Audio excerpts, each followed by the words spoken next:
Olá, seja muito bem-vinda e bem-vindo ao 3P. Eu sou a Roberta Garcia e este é o Papo de Preta Progressista. As ações afirmativas mudaram a vida de milhares de pessoas no país. Mas será que o Brasil está mais perto da igualdade racial ou ainda reproduz a desigualdade nas instituições, hein?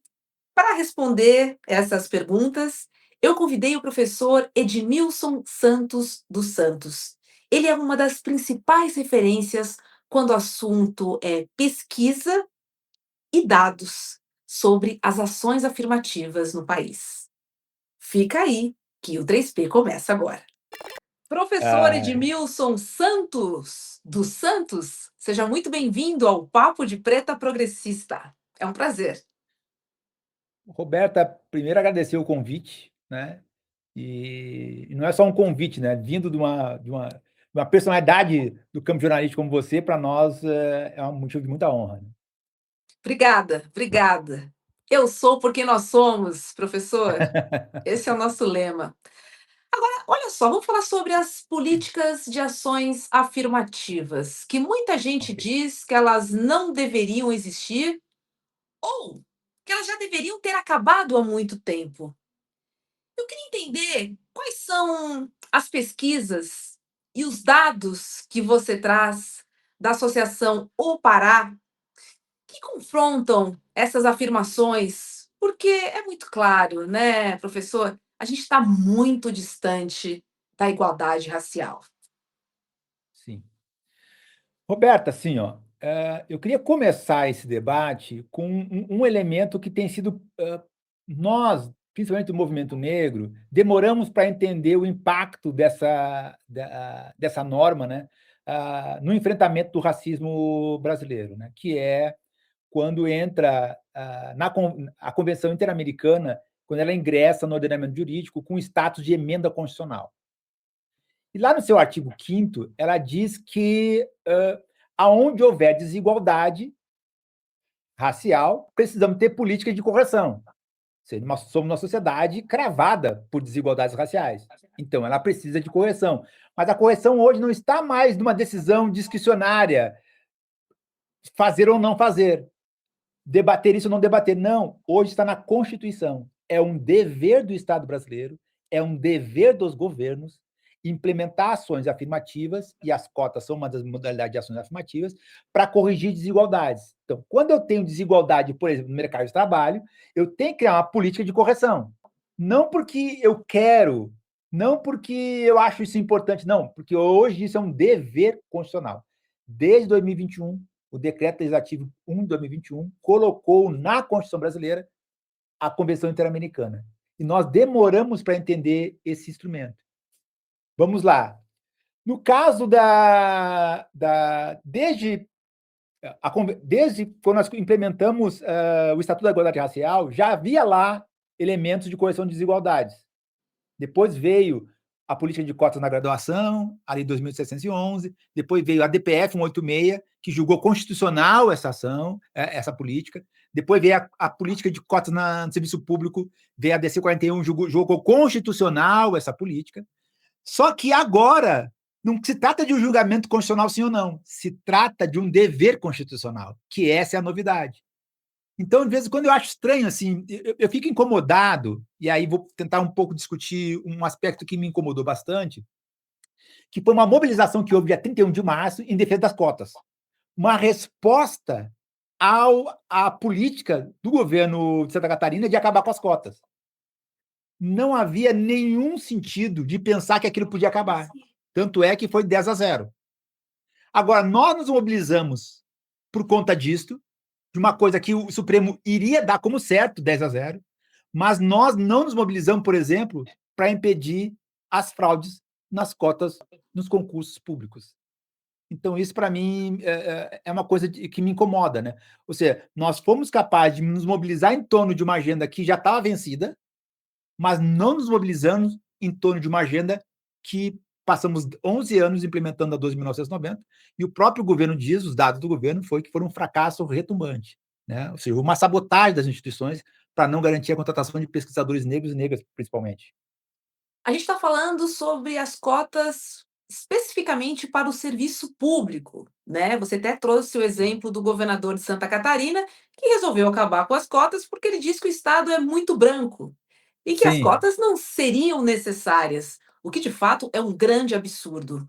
Agora, essa mobilização que não há e que não existe por conta das cotas garantidas por lei, mas que ainda não foram implementadas, se dá por qual motivo, Edmilson? Você acha que é falta de informação, falta de vontade política?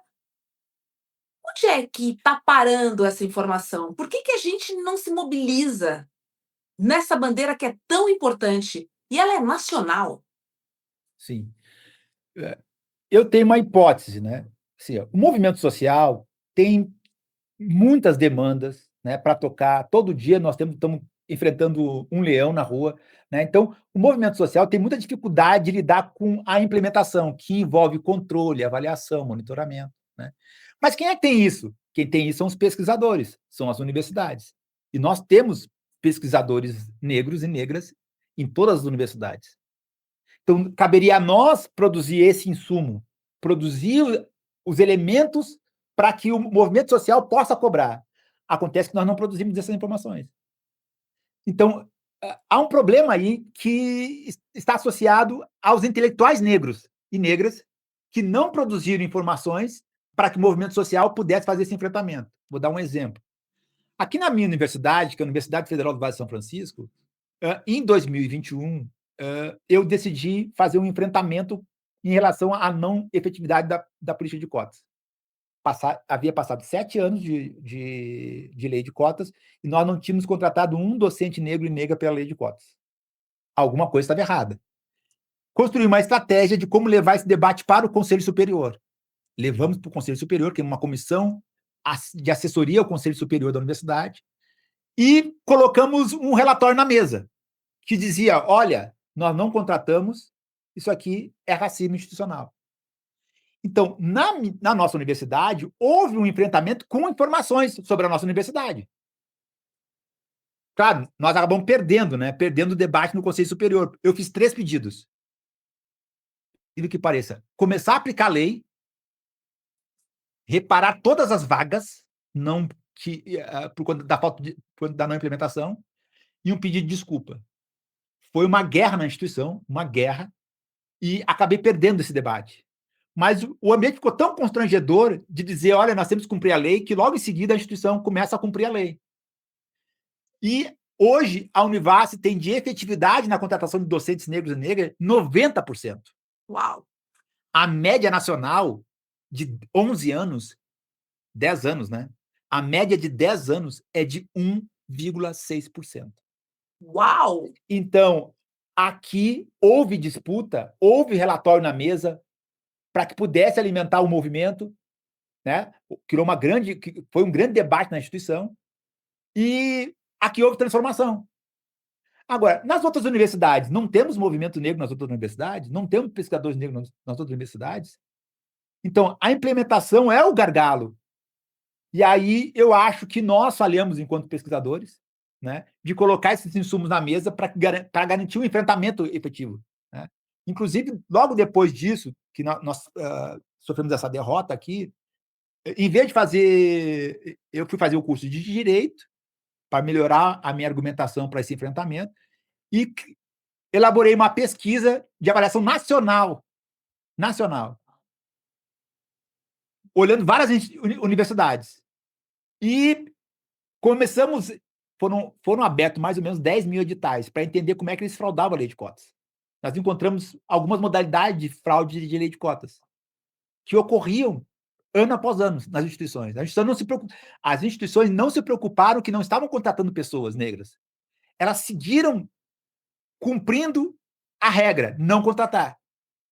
E nesses rastros ficou as modalidades de fraudes. E nós, em 2024, lançamos um relatório nacional, que foi um relatório que deu um estresse bastante, né, no governo, né, que era a implementação da Lei de 12.990, um cenário devastador de fraudes. Ou seja, mas já em 2024 já havia elemento suficiente para um enfrentamento mais duro das instituições que estavam fraudando. Mas, mesmo assim, faltou algo. né? E nós temos que um dia avaliar isso. O que faltou para garantir que milhares de pessoas negras pudessem ter sido contratadas e não foram? Não foram. Nós Sim. fizemos uma perícia financeira que, inclusive, foi parar uma denúncia na ONU. Cerca de 10 bilhões de reais, uma pesquisa financiada pelo CNPq e pelo MIR, que eu fui o pesquisador responsável, 10 bilhões de reais deixou de cair na comunidade negra para mudar vidas das famílias negras. A pergunta é: e aí? Quem é que se importou com isso? Quem é que vai reparar isso? Reparar a reparação? Na nossa universidade, em 2025, eu acho, se não me falha a memória, nós tiramos que nós temos 3 pedidos lá atrás, né? Cumprir a lei, reparar as vagas não preenchidas e pedir desculpa.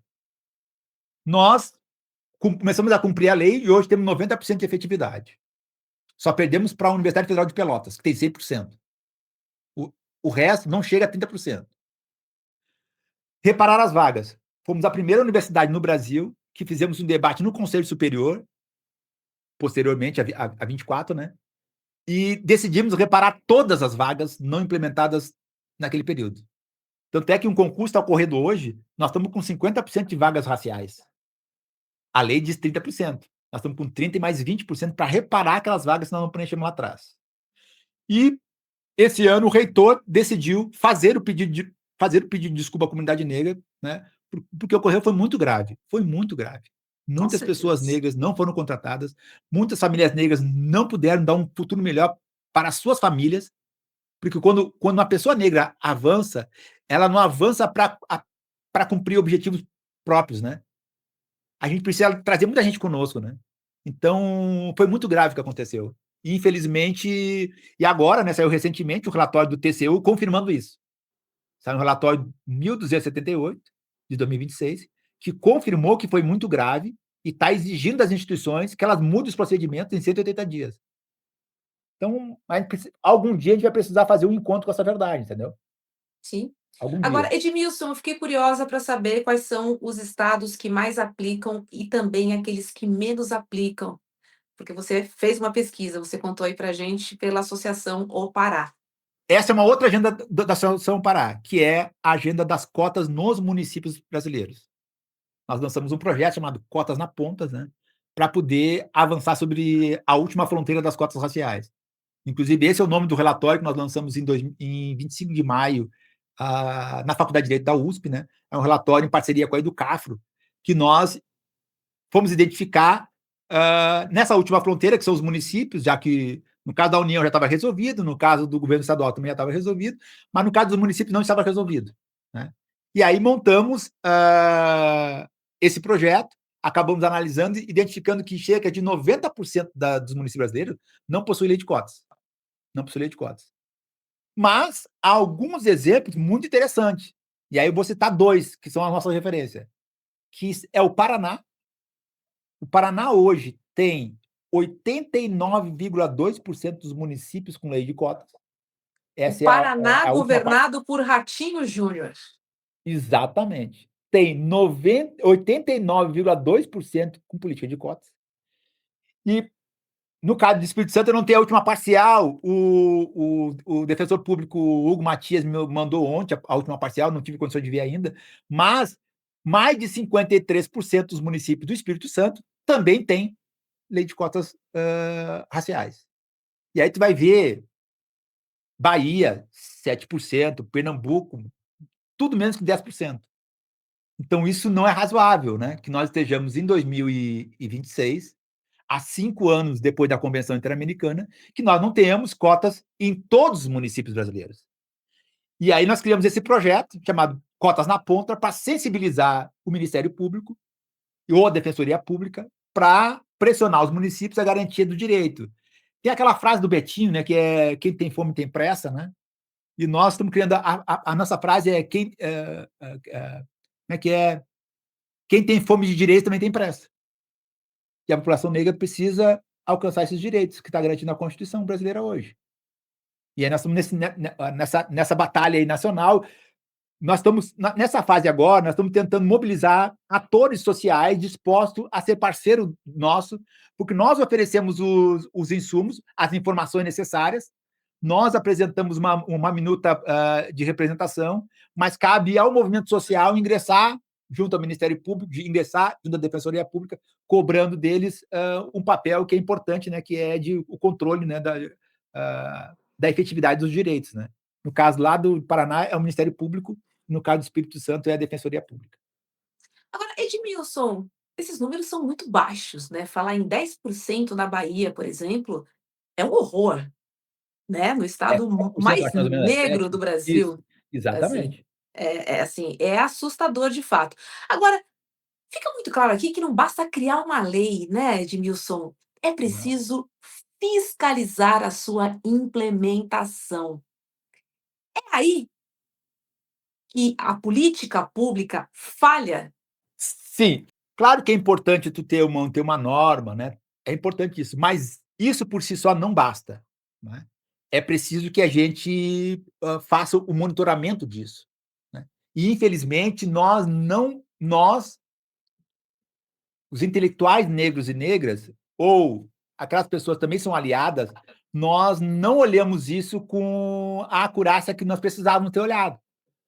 Porque não é razoável que, por exemplo, né, nós tenhamos aí, um estado, eu não vou aqui dizer o nome, um estado que tenha 4% dos municípios com cotas raciais.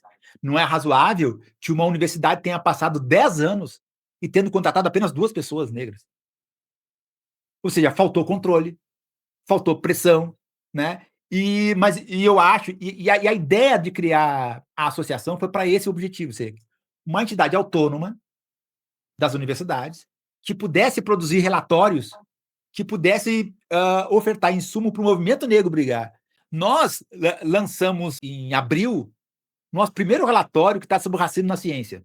Como pode o CNPq, que reúne a inteligência brasileira, não ter prestado atenção nesse elemento? O nome do relatório é Pesquisadores Negros e Negras Importam, o que revela as chamadas públicas do CNPq. Nós vamos olhar as chamadas públicas em que medidas eles promoviam políticas de diversidade. Ou seja, nós passamos pelo Estatuto da Igualdade Racial 2010, 2012, pela aprovação da Lei de Cotas na graduação, 2012 também a DPF 186, 2014, Lei de Cotas no Serviço Público, 2017 a DC 41, ou seja, que legitimou a lei de cotas no serviço público. Depois passamos pela Convenção Interamericana, passamos pelo Decreto 11.443, que do governo Lula, que estabelece 30% de vagas. Nada disso serviu para que a inteligência brasileira entendesse que é preciso diversificar a ciência brasileira também. Sim.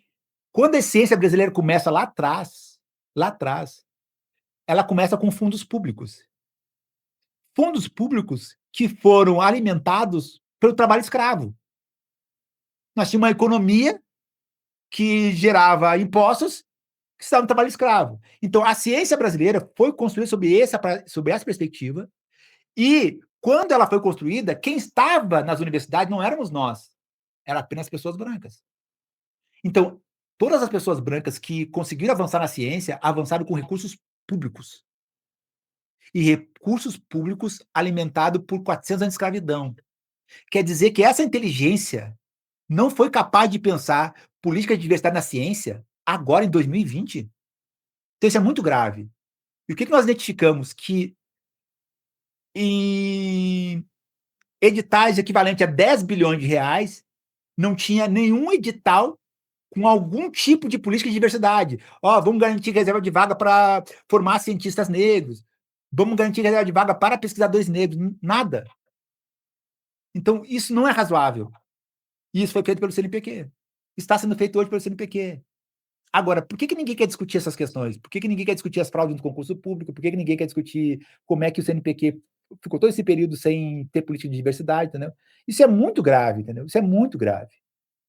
Não, muito importante essa autocrítica, Edmilson, porque a gente luta, né, por direitos, a gente está sempre olhando para frente querendo mais, mas a gente tem que olhar também pelo que já foi implementado e que não está funcionando, e deveria funcionar Exatamente. corretamente. Assim, foi muito importante você trazer a nossa atenção ao direito que já é garantido e que a gente tem, mas a gente está deixando ele escapar, por falta de olhar, Roberta, assim, por falta de sim, cuidado e digo mais, falta de empatia também, viu, Edmilson? Porque eu tenho certeza que quem está nos assistindo conhece uma, duas pessoas negras, pelo menos, bons professores, bons pesquisadores, que estão sem emprego. Por Sim. que não estender a mão de uma política que já é garantida?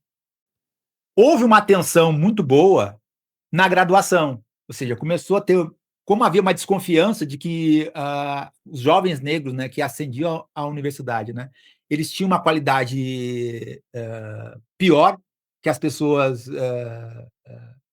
brancas, né? Começou a ter muitos estudos comparativos e realmente no quesito ensino de graduação, né, não há diferença quando sai da universidade entre os jovens negros e brancos. Ou seja, a política funcionou, a política deu Muito pelo certo, contrário, né? né, Edmilson? Exatamente. Os estudos A política mostram deu certo. exatamente o oposto. Exatamente, exatamente. Isso deu certo, ou seja, essa política deu certo. Agora, por que não deu certo na contratação de docentes negros e negras? Uhum. Por que aí não deu certo? Posso te contar um spoiler? Conte.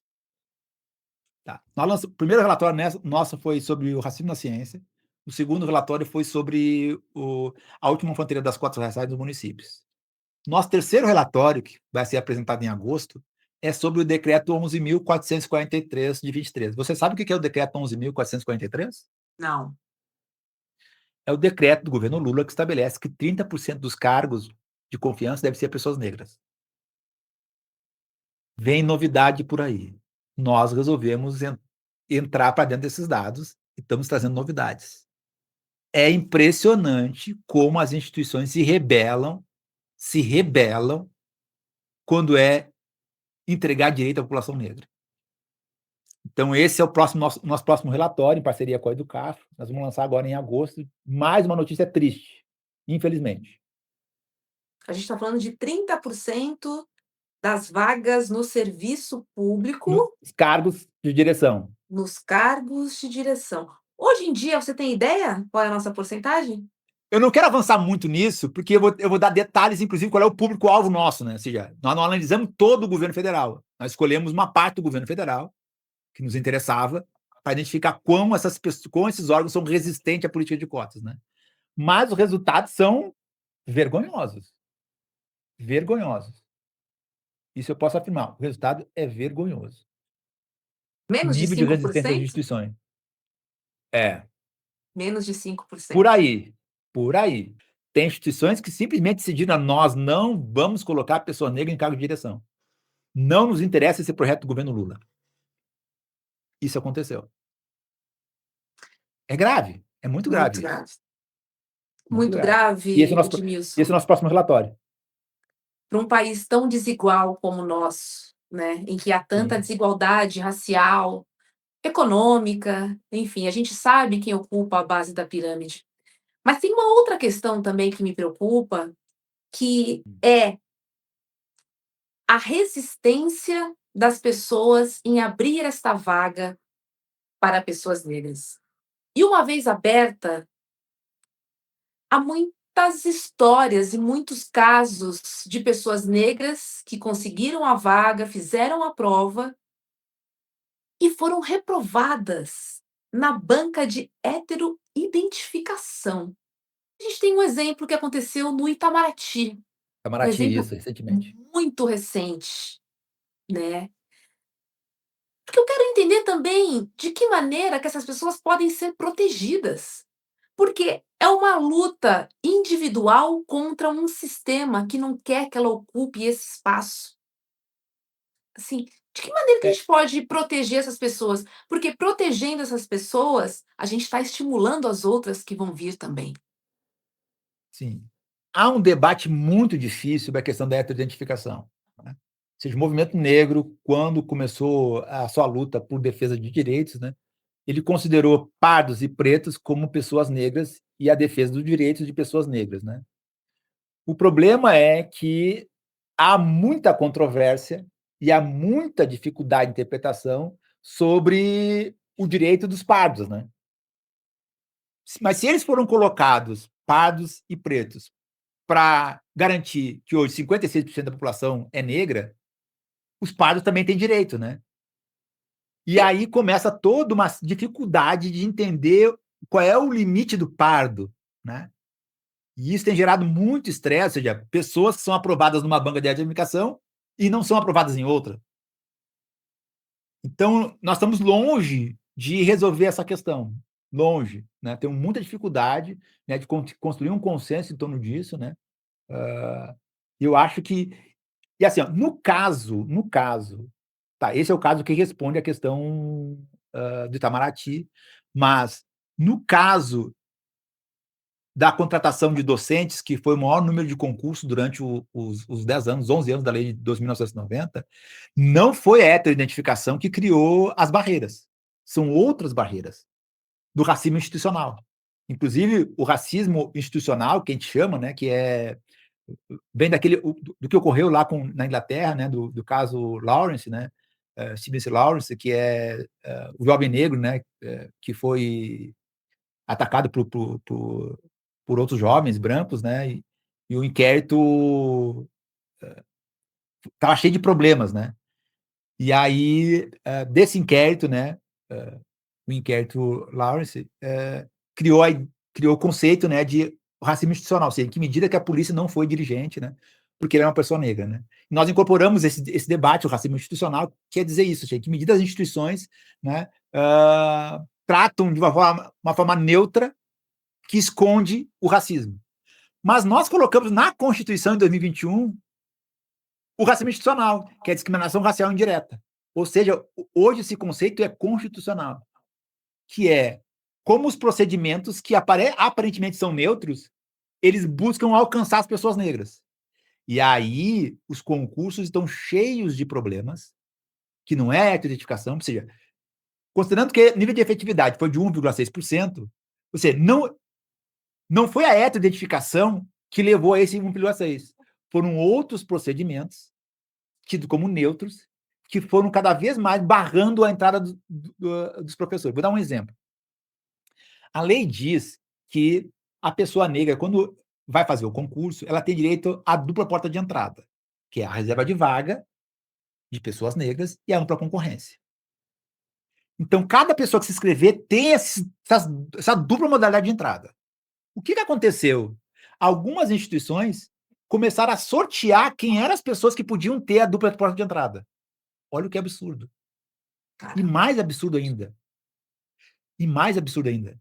Houve uma nota técnica do Ministério da Igualdade Racial legitimando o sorteio de vagas. Coisa que agora, sorteio de vagas. Coisa que agora o TCU mandou acabar com isso. Vamos sortear aqui quais são as pessoas negras que vão ter o direito ao direito, sim ou não? E faziam isso, inclusive, mostrando na TV. Mas Vamos baseado em sortear aqui quê? quais são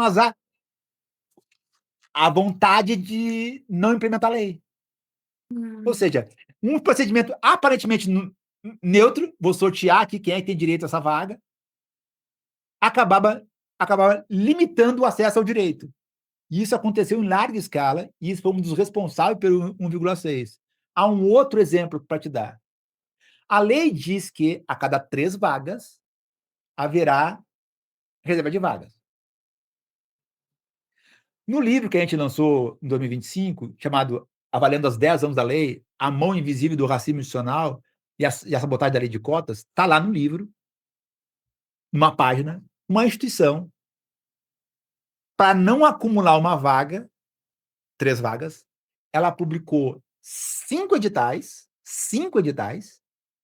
cada um com uma vaga, e ela assinou em 1 minuto, ela assinou 5 editais separados. 5 editais separados, não tem como aplicar a reserva de vagas. Porque só se aplica a reserva de vaga quando tem no mínimo 3 vagas.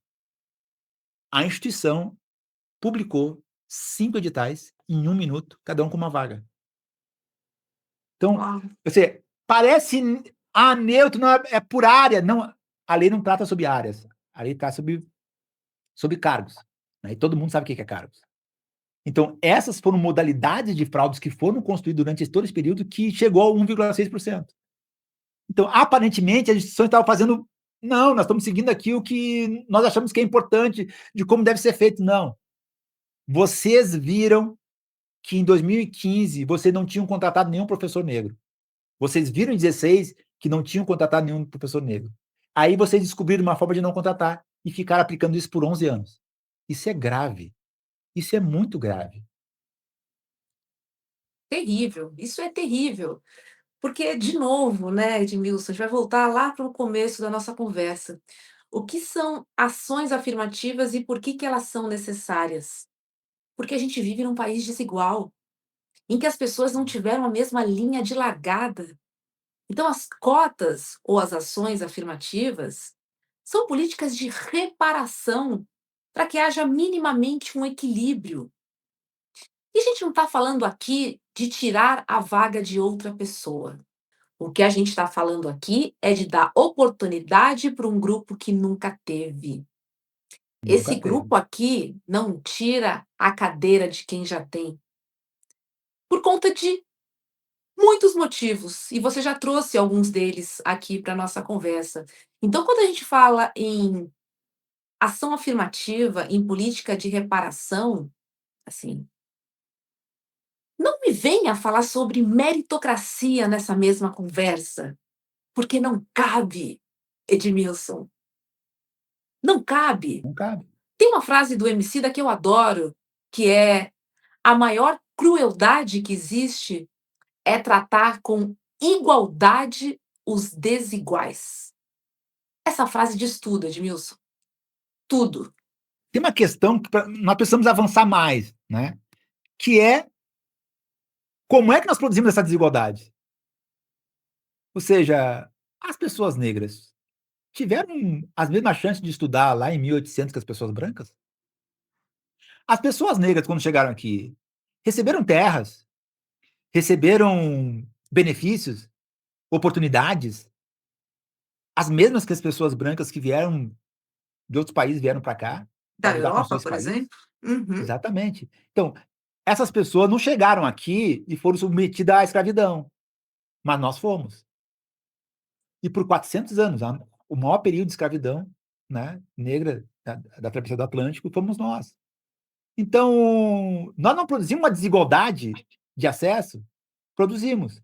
Então, como é que agora a gente quer dizer que é todo mundo igual? Não, nós somos resultado dessa história trágica do país, que um dia beneficiou um grupo e que por 400 anos escravizou um outro grupo.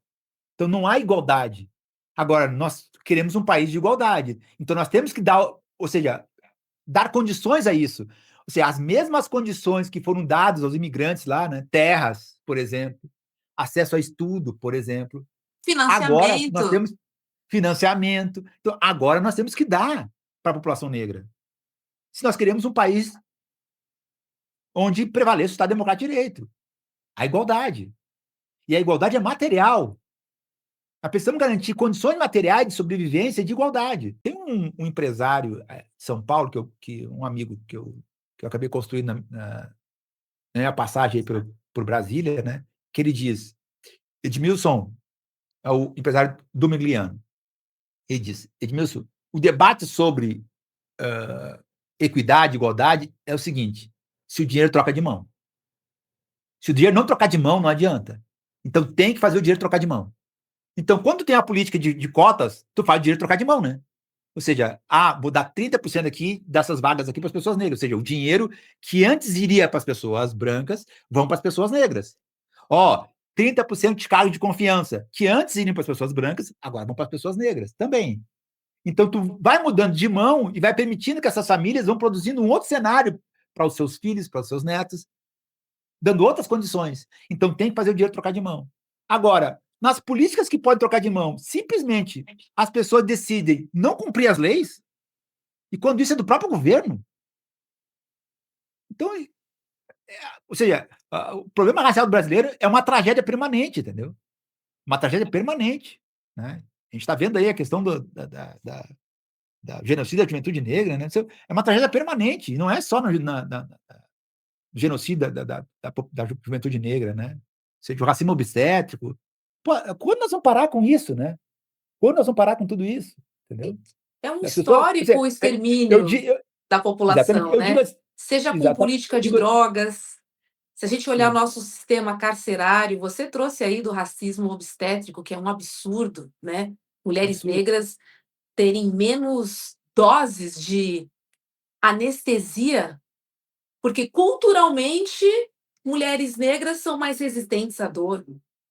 Sim. É um É uma absurdo, é assim, é uma tragédia, assim. é uma Mas eu tenho dito, viu, tragédia e a gente Roberta? vive as consequências desse materialismo histórico que nos diz e nos aponta quais foram as questões dessa violência que foi esse rapto de africanos para trabalhar forçadamente aqui no Brasil, assim, um trabalho não remunerado, assim, um trabalho que acabou com a nossa cultura, apagou as nossas tradições, Sim. violento.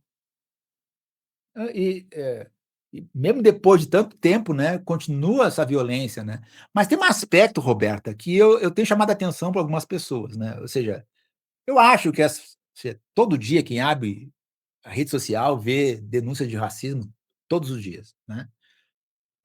Os racistas levantam todos os dias dispostos a manter esse sistema racial. Agora, nós também precisamos levantar todos os dias para criar dificuldades para eles. Perfeito. E, no caso da implementação da política de cotas, nós precisamos entender que precisa ter monitoramento. Ninguém vai nos dar isso, senão ou nós temos que fazer.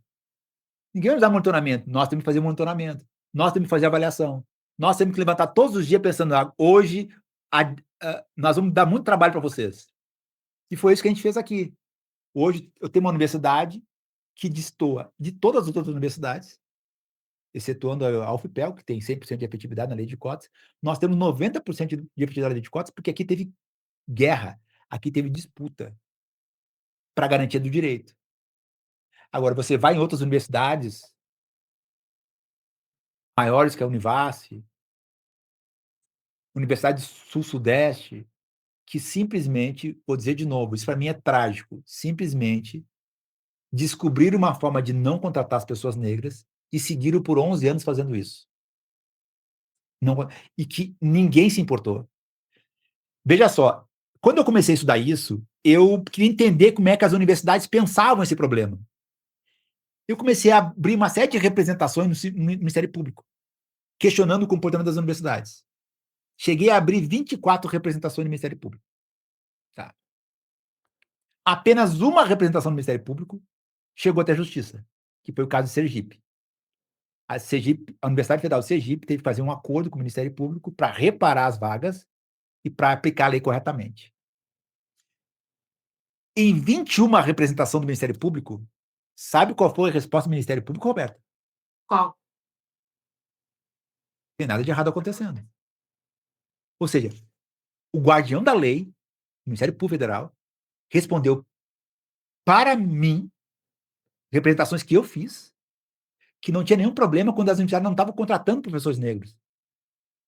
Inclusive, eu fiz um texto, né, foi publicado numa revista importante da área de sociologia, que é a Sociologia lá da URGS, né, chama Interpretação pró-negro, não, Lei pró-negros, Interpretações pró-brancos, o papel do Ministério Público no racismo institucional.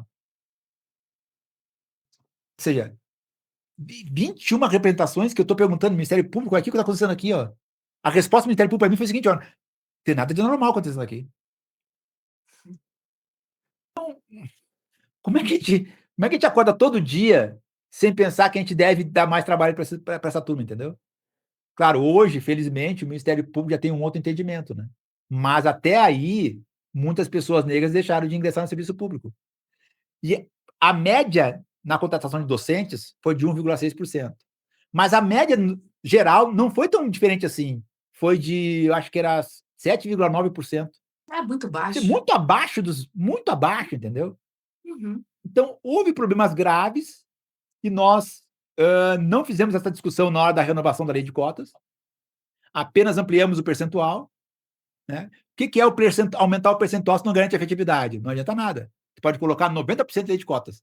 Se não garantir efetividade, não adianta nada, né? Mas o debate não foi feito no período do debate sobre a renovação da lei de cotas, porque os dados eram constrangedores, né? Nós não conseguimos a resposta por que nós não tínhamos conseguido, né? Talvez as pessoas não queriam colocar o dedo na ferida, né? Dizer quais são as instituições que não estão cumprindo, né? Faltou coragem. Eu acho que faltou muita coragem, né? E De a gente vontade. colocar o dedo na ferida. Exatamente. Dizer, olha, assim como foi feito na Univasso. Na universidade teve disputa, teve coragem, colocamos o dedo na ferida. Olha, 7 anos sem contratar, isso aqui é um absurdo. Então, faltou isso em outros lugares. Uma grande universidade do Brasil, me respondeu que a gente fazia também perguntas via Line, né? A lei de acesso à informação. Quantos docentes negros vocês contrataram aí? Uma universidade grande me respondeu que em 10 anos contratou 2 pessoas negras pela lei de cotas. Uau! Isso não é razoável. Sob aspecto nenhum, isso é razoável o que aconteceu. Mas agora já passou. Nós estamos numa campanha pela reparação, né? Ou seja, a UFPEL está reparando as vagas não contratadas por uma decisão de reitoria. A Univasse está reparando as vagas por uma decisão de Conselho Superior. A Federal do Sergipe está reparando as vagas por uma decisão no acordo judicial. Parece que tem outras por TAC, né? Mas o que eu acho estranho é que nós não temos uma campanha hoje de todas as universidades repararem todas as vagas. Ninguém quer falar sobre isso. Não bastou 11 anos fraudando a lei de cotas. Agora que veio o relatório do TCU dizendo, olha, houve problemas graves, vocês não contrataram. Os procedimentos de vocês levaram a não contratação e vocês não fizeram a revisão desses procedimentos. Então, mudem imediatamente. Eu não estou escutando por aí universidades dizendo, vamos reparar as vagas. E nem uma cobrança em relação a isso, entendeu? Nenhuma cobrança em relação a isso. Vamos reparar as vagas, porque é um dever reparar as vagas não implementadas. O problema é que as instituições criaram a população negra. Foram elas que criaram isso, não fomos nós. Então, mas esse é o nosso leão a cada dia, né? Roberta, tu me permite a gente fazer um merchan do nosso livro? Permito, vai lá. Nosso livro, ele é dividido em 2 partes. Uma primeira parte, ele conta dessa história da Univasse, como é que foi esse enfrentamento, como é que nós conseguimos mudar os procedimentos internos, como é que nós conseguimos chegar a 90% de efetividade e como é que nós conseguimos reparar as vagas. Na segunda parte, é uma pesquisa minha, financiada pelo CNPq e pelo MIR, que eu analiso os 10 anos de implementação de cotas nas universidades e institutos federais.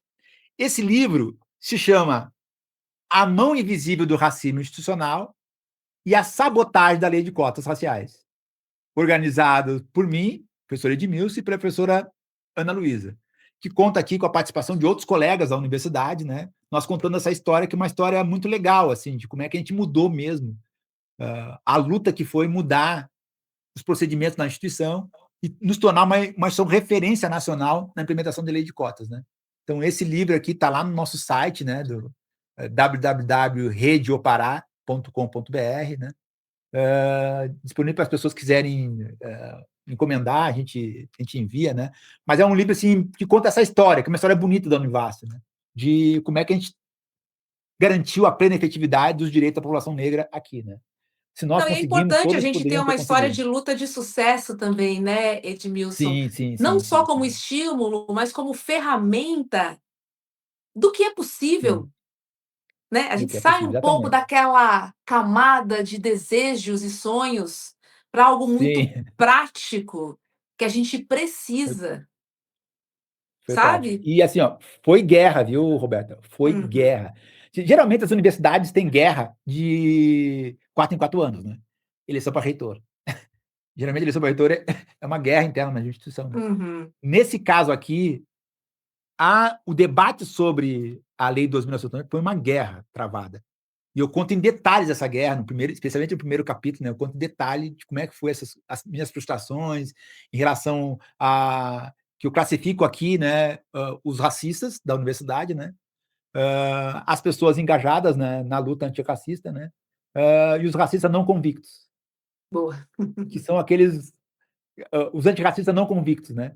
São aquelas pessoas que estão do nosso lado, mas que não estão tão assim do nosso lado, né? Porque o relatório eu perdi por 3 votos apenas no Conselho Superior. Por 3 votos, né? Que a gente não conseguiu a mudança lá em 2022, né? Mas, em 21.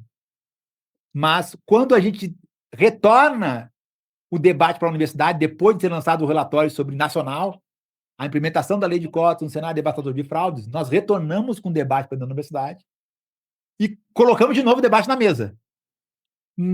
Quando colocamos de novo, sabe, nós ganhamos o debate no Conselho Superior com apenas 3 votos contrários, dessa vez.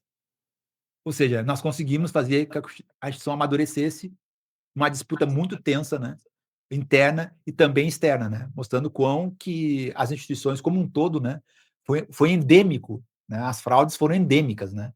Então, a gente conta essa história, eu acho que é legal essa história ser contada, né. Eu queria contar essa história de como é que a gente conseguiu fazer isso, né, para mostrar que, primeiro, né, o fato de resistir não significa que a gente vai levar, e eu perdi o voto no Conselho Superior, né, mas nós conseguimos mudar a instituição. E hoje é uma instituição referência, vai fazer um pedido de desculpa formal, o reitor se comprometeu a fazer uma desculpa formal à população negra, ou seja, vai ser a primeira universidade que vai fazer um pedido de desculpa à população negra, nós não conseguimos, nós pedimos desculpa, né. Então acho que isso é importante, né, é importante, memória e verdade, né, e não se esconder, né, porque conversando com o reitor, né, eu disse: "Reitor, entenda, nós hoje somos referência nesse debate, então nós temos o dever de pedir desculpa, né. Nós erramos, mas estamos consertando, estamos aí colocamos 50% de vagas no concurso público, quando deveria ser 30. Nós estamos reparando. Então nós estamos fazendo a coisa certa, tivemos 90% de efetividade, nós estamos fazendo a coisa certa. Então nós precisamos dar o exemplo, né, para que outras universidades também e outros, todo mundo que teve problemas com isso, também faça seu meia-culpa. E diga à população negra: "Erramos, desculpa, vamos melhorar, não vamos errar mais", entendeu? Mas eu acho que as instituições que também não querem pedir desculpas, elas vão encontrar outros mecanismos também de impedir que as pessoas negras sejam contratadas. Isso vai acontecer, eu não tenho dúvida.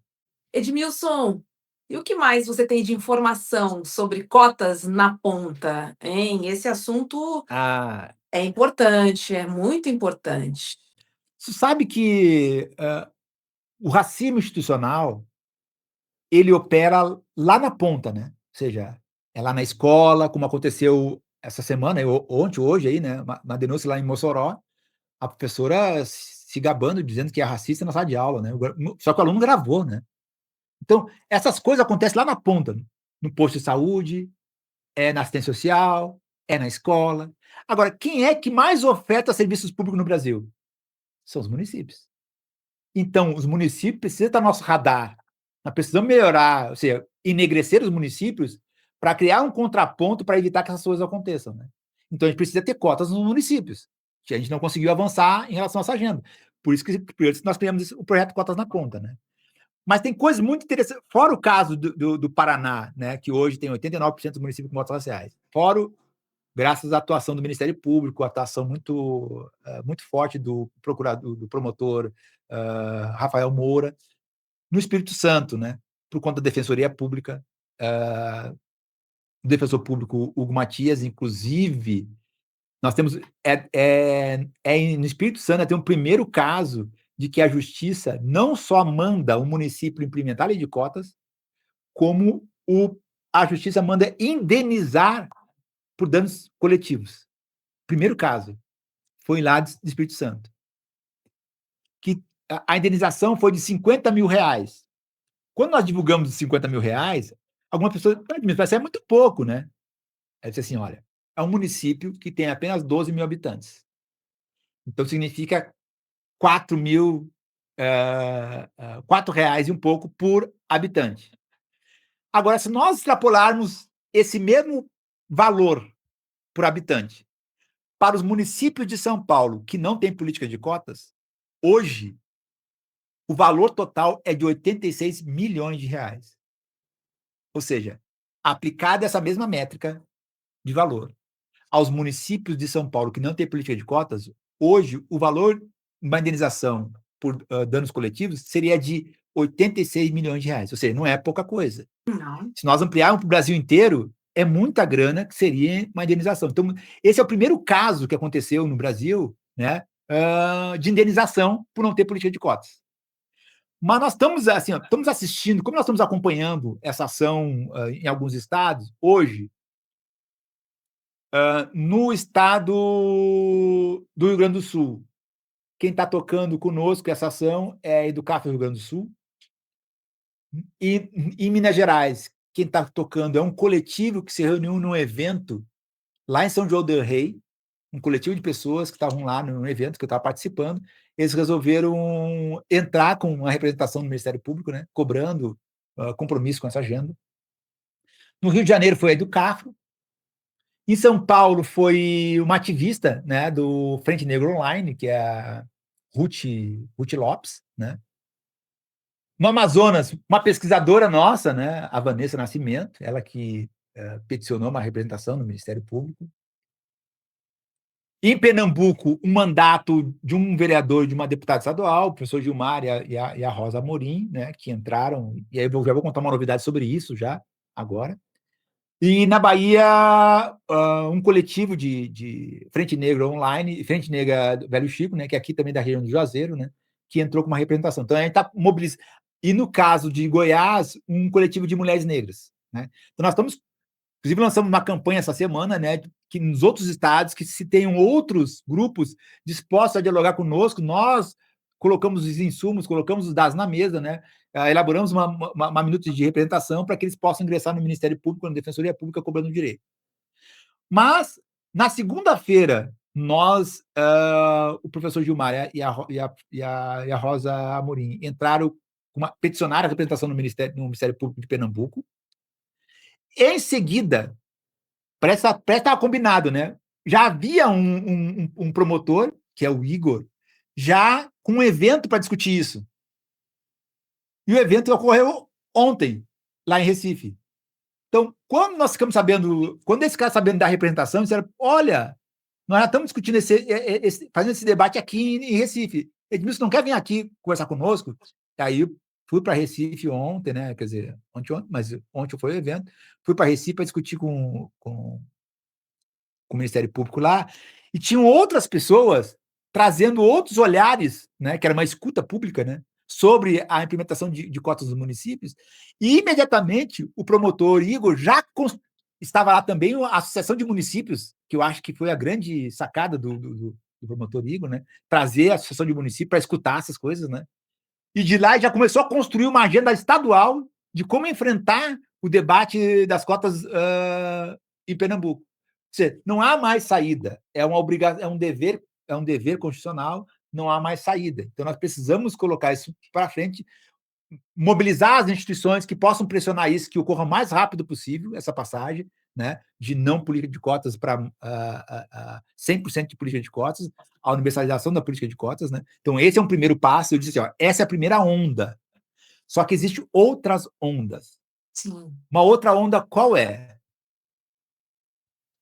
Qual é o percentual de reserva de vaga que a gente deve ter? Esse debate nós não fizemos ainda. Nós ficamos criando, assim, chutando, né? É 20, é 10, é 5, mas por que 5, 10, 20? Nós não conseguimos resolver essa questão ainda, e, inclusive, eu cheguei a produzir um texto iniciando essa discussão e tive a felicidade de poder debater esse texto com o subprocurador, que era então o subprocurador da República, Nicolau Dino, né, disse: não, Edmilson, está certo, ou seja, a convenção dá os elementos para a gente minimamente descobrir qual é o percentual, né? Então, esse debate a gente precisa fazer ainda, né? E não dizer, é 30, é 10, é 20, não, tem que ter uma métrica para isso. E é possível a gente avançar nisso. Esse é um outro elemento, uma outra onda. A outra onda é da implementação. Ou seja, quais são os problemas que existem nos municípios hoje para a implementação da política? Para que a gente possa resolver isso também. Sim. Porque não adianta ter a política e não ter efetividade. Então, nós precisamos ter também. Só qual é o problema, né? São 5.570 municípios. Se já for um problema nós analisar a implementação da lei de cotas no Supremo Federal, tu imagina qual terá que ser o nosso corpo de intelectuais negros envolvidos nessa agenda? Precisamos de muitas pessoas envolvidas nessa agenda. E o nosso convite é um pouco esse, Sera. Precisamos ter mais gente com capacidade de olhar esse aspecto que são as cotas dos municípios. e trazer outros elementos para nossa reflexão para melhorar e aprimorar as políticas de cotas. Então, esse é um desafio que a gente tem, a gente está anunciando esse desafio, né? Ou seja, que é preciso trazer as experiências de onde já estão ocorrendo, né? E a política de cotas ocorrendo desde 2002, antes mesmo, o governo federal foi em 2014. Há 4 municípios que estão fazendo política de cotas desde 2002, muito antes do governo federal. Então, esses municípios têm algo a nos dizer. Então, a gente Sim. precisa avançar nesse sentido, a gente precisa entender o que está acontecendo. Inclusive, eu acabei ganhando um edital do CNPq universal para analisar essa questão. Nós estamos aí, estou com uma equipe para a gente analisar essa questão, ou seja, como é que tem sido a implementação nesses municípios, né? A gente começou agora. Então, mas nós não resolvemos ainda o problema da primeira onda, né? A primeira onda é o município ter cotas raciais. Sim. Porque 90% não tem cotas raciais. Então, primeiro resolver isso. E depois nós vamos resolvendo as outras questões, né? À medida que esse debate vai avançando, né? E nós queremos que, o mais rápido possível, né, todos os municípios brasileiros, 5.569 municípios brasileiros, tenham o direito à população negra reservado, né? Então, Muito isso bom. a gente precisa entender que essa é a última fronteira. Quer dizer, não é a última fronteira do setor público, né?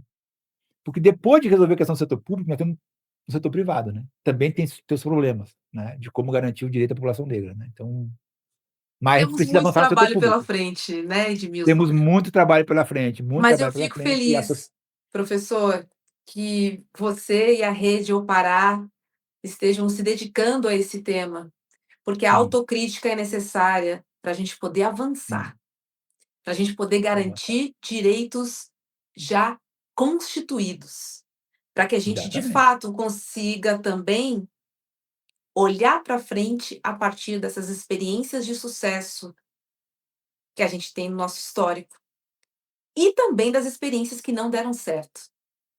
E elas que não deram Exatamente. certo, a gente continua de olho, porque a gente está É, numa fase de implementação. Então, a sim, gente precisa fiscalizar e a gente precisa lutar para garantir os nossos direitos constitucionais. Professor Edmilson, foi um prazer. Obrigada, viu, por tanta não, reflexão e esse eu olhar agradeço a atencioso, oportunidade. essa pesquisa sobre o serviço público. Agora, a gente também tem que trabalhar, e o que é muito importante, essa questão financeira, porque a gente sabe que o dinheiro também é uma barreira para a nossa população, Sim, principalmente quando sim, a gente fala em coletividade, porque quando uma pessoa se destaca, né, ela traz com ela outras para as outras pessoas. que estão ao Exatamente. seu redor, conhecidas Sim, ou não, isso também é importante a gente sim. dizer aqui. Professor, obrigada e até a próxima. Ro Um beijo. Roberto, eu que agradeço, muito obrigado pela oportunidade, espero, uma próxima vez, trazer mais novidades positivas, principalmente em relação ao Cotas na Ponta, né, que é um projeto que a gente está aí dando muito gás para se efetivar, tá bom? Muito obrigado pela oportunidade. Obrigada, sorte. Olha, que papo importante, né, porque ele veio trazendo muitas autocríticas em relação ao nosso posicionamento a direitos já garantidos. Não dá para se calar diante da falta de fiscalização nas implementações das ações afirmativas no Brasil. A gente precisa se incomodar, porque elas já são garantidas por lei, mas as instituições fingem que não veem. Muito obrigada pela sua companhia, você que esteve conosco na Cultine TV, na TV Quirimurê, no canal A Voz Trabalhadora e também nos meus canais. No YouTube, que é o @Preta Progressista, ou você que nos ouve em forma de podcast no Spotify. Na semana que vem tem mais Papo de Preta Progressista e eu espero por você. Tchau, tchau.